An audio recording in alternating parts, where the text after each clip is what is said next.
Bonjour tout le monde, c'est moi qui se cache derrière Maria Rosa. Puis Maria Rosa, c'est quoi concrètement? Maria Rosa, c'est préserver les souvenirs qui sont reliés à un bouquet mémorable. Je vous explique en images, parce que bon, quand on est artiste, c'est beaucoup plus facile d'expliquer en images. Il y a toutes sortes de bouquets. Des fois, il y a des bouquets d'anniversaire, des fois, il y a des bouquets pour fêter l'amour. Parfois, les bouquets sont de magnifiques bouquets de mariage. Il y a aussi des bouquets qui représentent le deuil pour célébrer la vie d'une personne qui nous a quittés. Pour conserver votre souvenir, je vous envoie une presse chez vous, par la poste. Vous la remplissez, c'est hyper simple comme procédé. Et vous la retournez à mon atelier.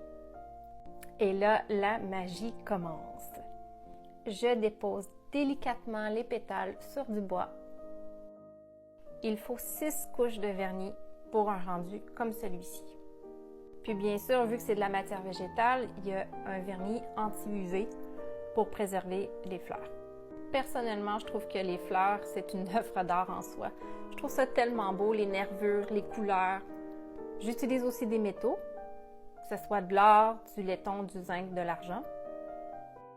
Puis avant de déposer aussi les pièces, quand elles sont terminées, il y a un petit calcul derrière, il y a une petite maquette derrière pour être sûr que tout soit bien centré, bien droit, que le mouvement soit fluide, que la lumière soit bien reflétée.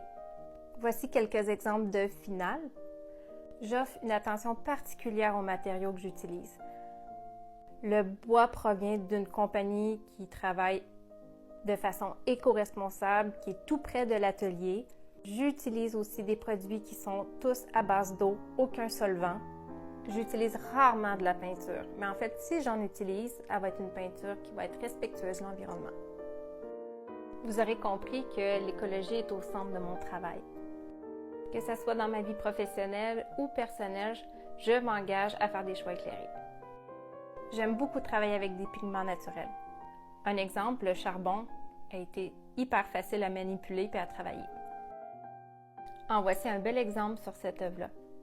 C'est quand même intéressant de se dire que si une œuvre retournait à la terre, il n'y aurait aucun problème écologiquement. C'est que des matières naturelles. J'espère que cette vidéo-là vous a plu et je vous remercie d'avoir pris le temps de m'écouter.